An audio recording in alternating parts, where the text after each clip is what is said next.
sampai 4. Kisah Para Rasul 2 ayat pertama sampai 4. Kita akan sama-sama membaca firman Tuhan ini. Perikopnya adalah Pentakosta. Jikalau sudah ditemukan, katakan amin. Kita akan baca bersama-sama dengan hitungan yang ketiga. 1, 2, 3. Ketika tiba hari Pentakosta, semua orang percaya berkumpul di satu tempat. Tiba-tiba turunlah dari langit batu ini seperti tiupan angin keras yang memenuhi seluruh rumah di mana mereka duduk. Dan berangkatlah kepada mereka lidah-lidah seperti nyala api yang bertebaran dan hinggap pada mereka masing-masing. Maka penuhlah mereka dengan Roh Kudus, lalu mereka mulai berkata dalam bahasa-bahasa lain seperti yang diberikan Roh itu kepada mereka untuk mengatakannya. Puji Tuhan. Firman Tuhan menjelaskan pada waktu itu adalah hari Pentakosta, adalah hari pencurahan Roh Kudus, di mana murid-murid Yesus dan beberapa banyak orang ada berkumpul. Mereka berdoa. Lalu firman Tuhan menceritakan mereka penuh dengan Roh Kudus. Ada mereka penuh dengan Roh Kudus. Dikatakan firman Tuhan ini berkata-kata dalam bahasa-bahasa lain seperti yang diberikan oleh Roh itu kepada mereka untuk mengatakannya. Nah, beberapa hari ini firman Tuhan sudah mengajar kita bahasa lain ini adalah bahasa Roh Kudus yang tidak dapat dimengerti banyak orang. Tetapi ini, saudaraku, adalah sebuah karunia yang dapat membangun orang-orang yang berbahasa lain itu. Tetapi Rasul Paulus katakan lebih baik bernubuat dari berbahasa roh. Artinya, saudara-saudaraku yang dikasih Tuhan, berbahasa roh, berbahasa lain baik, tetapi lebih baik katanya berbahasa atau bernubuat. Sebab bernubuat itu bahasa yang dapat mengerti oleh setiap orang. Artinya, saudaraku, berbahasa atau bernubuat itu adalah membangun seseorang. Misalnya membangun itu, seseorang berkata, Tuhan datang kepada saya, misalnya memberikan kepada engkau bahwa engkau lemah, keluargamu lemah, oleh ditimpa persoalan masalah. Tapi firman Tuhan berkata bahwa persoalan permasalahan yang kau alami tidak akan lebih besar daripada kuasa Roh Kudus. Itu adalah membangun. Tapi ada orang yang dia membangun, saudaraku, dan dia bernubuat, yaitu nubuat yang dibuat-buat. Saya melihat bahwa tiang-tiang pilar gereja ini akan roboh, dan tidak lama lagi gereja ini akan rontok. Itu bahasa atau nubuat-nubuat yang dibuat-buat. Itu adalah bukan membangun, tapi itu, saudaraku, adalah merusak. Nah, saudara-saudara yang dikasih Tuhan, firman Tuhan hari ini datang kepada kita dan tidak menutup kemungkinan kita semua yang hadir bisa juga akan dipenuhi oleh Roh Kudus dengan berkata-kata yang lain, bahkan bisa bernubuat sesuai yang dikehendaki oleh Tuhan pada hari ini. Nah, saudaraku, hari pencurahan Roh Kudus atau hari Pentakosta adalah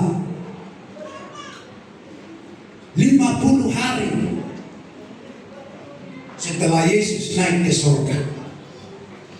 Dan 10 hari, 50 hari setelah Yesus mati, bangkit.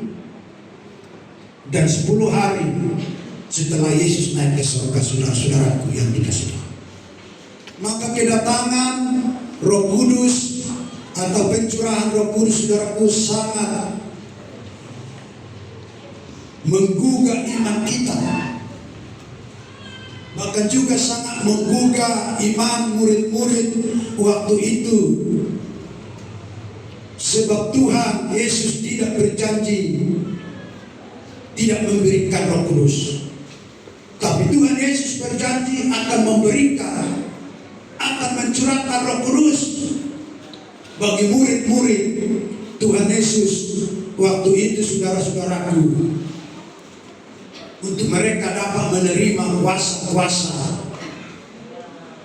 yang luar biasa, kuasa-kuasa yang ajaib, kuasa-kuasa yang heran, kuasa-kuasa yang sangat membantu menolong setiap kehidupan murid-murid waktu itu, sehingga mereka menjadi saksi Tuhan di Yerusalem, Samaria, sampai ke ujung dunia.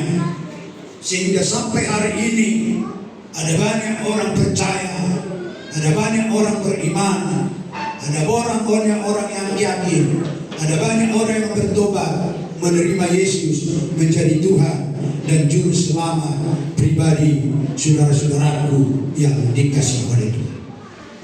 Nah, hari ini saudara yang dikasihi oleh Tuhan, bahwa kita semua sudah dipenuhi oleh Roh Kudus yang daripada Yesus, memberikan kita kuasa dan untuk memampukan kita, untuk melepaskan kita, untuk menebus kita, untuk menciptakan daya pikir kita atau daya kreatif kita, saudaraku, yang selalu setia dan taat untuk melayani Tuhan. Maka ketika seseorang itu penuh dengan Roh Kudus, seseorang itu, saudaraku, akan diciptakan Roh Kudus itu sebuah daya kreatif di dalam hidupnya untuk melayani Tuhan. Artinya dia teratur melayani Tuhan, tekun melayani Tuhan, setia melayani Tuhan, tidak melihat waktu. Ada orang melayani Tuhan melihat waktu, melihat saat. Tetapi orang-orang yang dipenuhi Roh Kudus itu, dia memiliki yang itu kreatif, saudara-saudaraku, untuk tetap setia melayani Tuhan dengan efektif, saudara-saudaraku yang dikasihi. Nah, hari ini firman ini kita mau belajar. Ada 3 hal yang mau kita perhatikan dari pembacaan firman Tuhan pada hari Pentakosta ini, saudara-saudaraku, bahwa Roh Kudus itu memberikan kuasa yang efektif bagi setiap orang yang sudah dipenuhi oleh Roh Kudus, saudara-saudaraku yang dikasihi. Yang pertama, saudaraku, bahwa kuasa Roh Kudus dapat meyakinkan,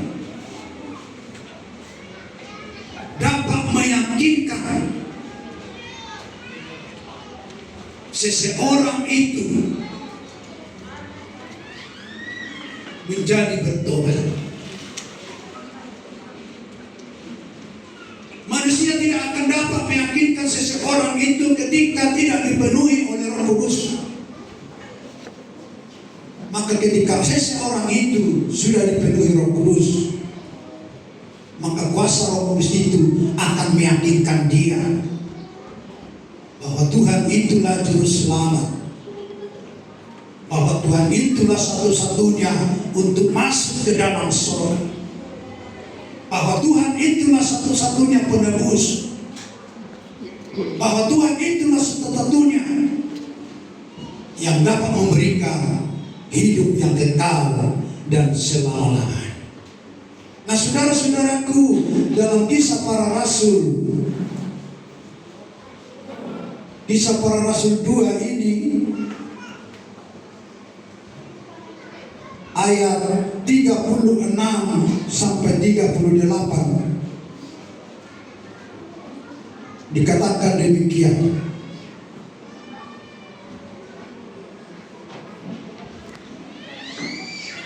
Kisah Para Rasul 2 ayat 36 sampai 38. Jadi seluruh kaum Israel harus tahu dengan pasti bahwa Allah telah membuat Yesus yang kamu salibkan itu menjadi Tuhan dan Kristus. Ketika mereka mendengar hal itu, hati mereka sangat terharu.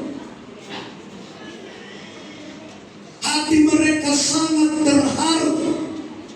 Lalu mereka bertanya kepada Petrus dan rasul-rasul yang lain, apakah yang harus kami perbuat, saudara-saudara? Jawab Petrus kepada mereka, bertobatlah dan hendaklah kamu masing-masing memberikan dirimu dibaptis dalam nama Yesus Kristus untuk pengampunan dosamu, maka kamu akan menerima karunia Roh Kudus.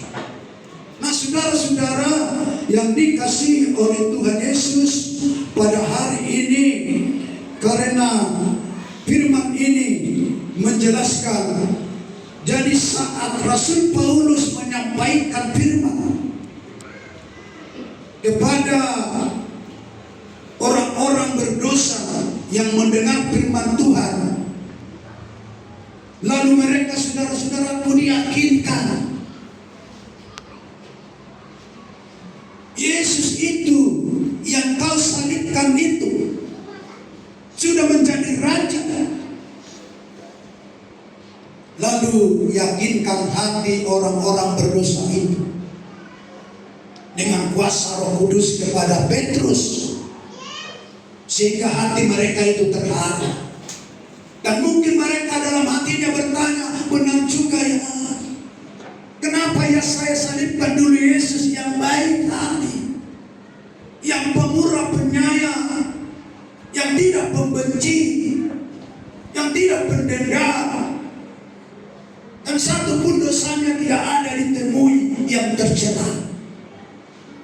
Hati mereka ini terharu, saudara, oleh karena diyakinkan kuasa Roh Kudus ketika Rasul Petrus menyampaikan firman Tuhan kepada mereka, orang-orang berdosa.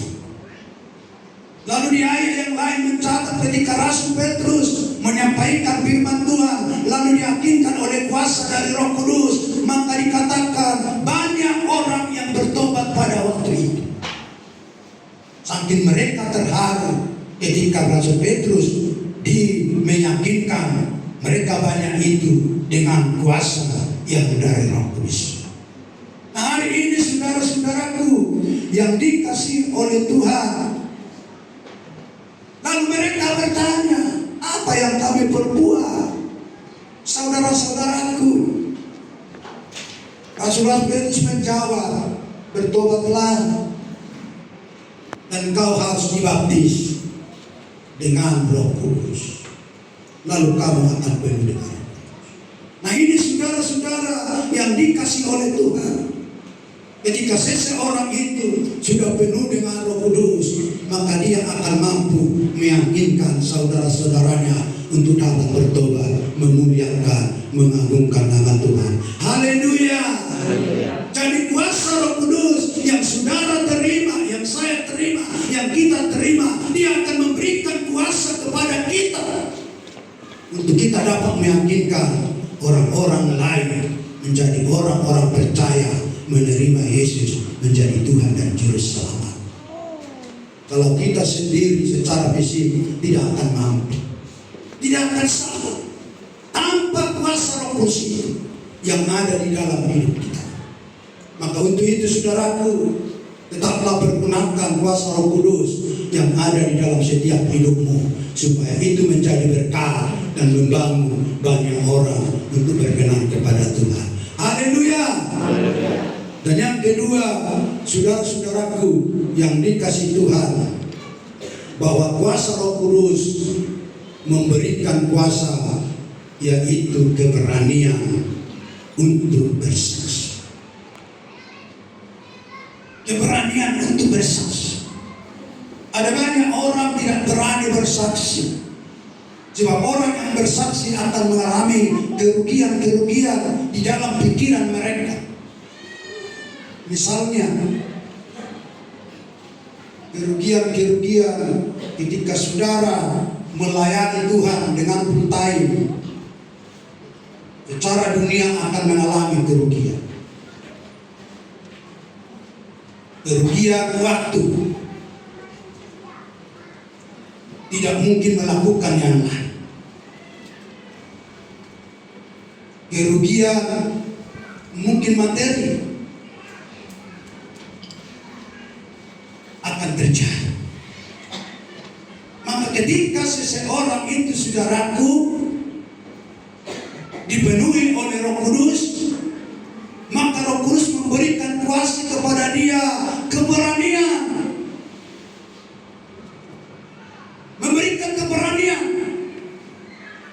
Artinya, saudaraku yang dikasih Tuhan, ketika dia berani, dia tidak takut.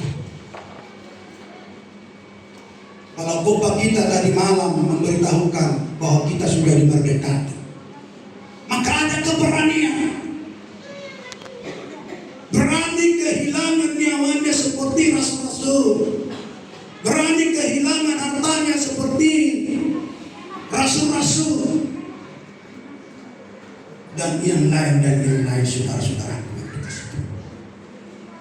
Nah, ketika seseorang itu, saudaraku, dipenuhi Roh Kudus, maka Roh Kudus akan memberikan kuasa untuk berani bersaksi akan kuasa Tuhan, akan pertolongan Tuhan, akan kebaikan Tuhan, akan campur tangan Tuhan. Bisa bersaksi ketika seseorang itu mengalami kesusahan yang sangat berat, apakah itu lewat sakit penyakit, lalu dia bersaksi, saudara-saudaraku, bagi orang banyak. Lalu orang banyak ini, saudara-saudaraku, datang kepada Tuhan untuk bertobat. Saudara-saudaraku yang dikasih Tuhan, ini kita lihat Kisah Para Rasul 4 ayat 29 dan 31. Tolong, Kisah Para Rasul 4 ayat 29 sampai dan 31. Dan sekarang ya Tuhan, lihatlah bagaimana mereka mengancam kami, dan berikanlah kepada hamba-hambamu ini keberanian untuk memberitakan firman-Mu. Ulurkanlah tangan-Mu untuk menyembuhkan orang-orang, dan andalkanlah tanda-tanda dan mujizat-mujizat oleh nama Yesus, hamba-Mu yang kudus. 31. Dan ketika mereka sedang berdoa, goyanglah tempat mereka berkumpul itu, dan mereka semua penuh dengan Roh Kudus. Lalu mereka memberitakan firman Allah dengan berani. Nah, saudara-saudara yang dikasih Tuhan, makanya kenapa penginjil-penginjil itu, pelayan-pelayan itu berani menginjili dari pulau ke pulau seperti Rasul Paulus, karena dia sudah penuh dengan Roh Kudus. Artinya dia tidak memikirkan lagi hal-hal duniawi, sebab hal duniawi itu adalah hanya sementara. Nah, ini saudara-saudara, orang yang penuh dengan Roh Kudus itu diberikan kuasa, saudara-saudara. Jadi bila kita dipenuhi dan dipimpin oleh Roh Kudus, maka kita punya kuasa untuk bersaksi tentang Tuhan Yesus Kristus adalah juru selamat, walaupun ada tekanan dan ada ancaman pada setiap kehidupan kita. Berani dia bersaksi, saudara-saudara, sekalipun ada tantangan. Pasti keluarga lepas keluarga ada tantangan, ada ancaman. Dan mungkin saudara-saudara kita akan diperhadapkan dengan pilihan.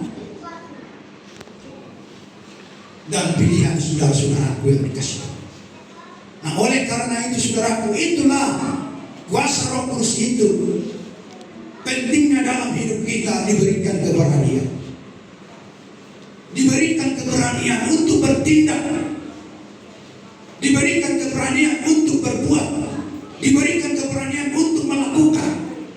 Diberikan keberanian untuk melaksanakan. Sebab dia tahu bahwa dia tidak akan salah. Sebab Roh Kudus itu akan menolong dan membantu setiap apa yang dikerjakan, dilakukan di dalam setiap kehidupannya. Haleluya. Dia tahu saudaraku bahwa Roh Kudus tidak akan membiarkan umatnya. Roh Kudus tidak akan meninggalkan umatnya. Sehingga Tuhan begitu Roh Kudus itu supaya umatnya itu adalah jangan yatim piatu saudara-saudara. Ketika yatim piatu, maka akan ada ketakutan. Tidak ada keberanian. Sebab dia tahu tidak ada tempat mengadu. Tidak ada tempat bernaung. Tidak ada tempat berharap. Tidak ada tempat memohon. Tetapi saudara yang dikasih Tuhan, ketika mereka sudah dipenuhi Roh Kudus, mereka sadar, mereka tahu bahwa Roh Kudus yang memiliki kuasa yang besar. Dia akan memberikan kuasa bagi dirinya untuk berjalan terus bersama-sama kebenaran yang daripada Yesus Kristus. Sedemikian juga kehidupan kita di tengah-tengah dunia, apalagi dari zaman ini. Ada banyak tantangan, ada banyak persoalan, ada banyak cobaan, ada pertentangan dari keluarga, ada tantangan dari anak, ada tantangan dari suami, ada tantangan dari istri. Banyak tantangan, cobaan saudara-saudara.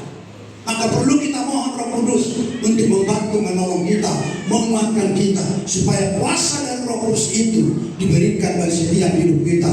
Maka kita mampu menyelesaikan setiap persoalan masalah yang terjadi, baik di dalam pribadi, baik di tengah keluarga, baik di tengah pekerjaan.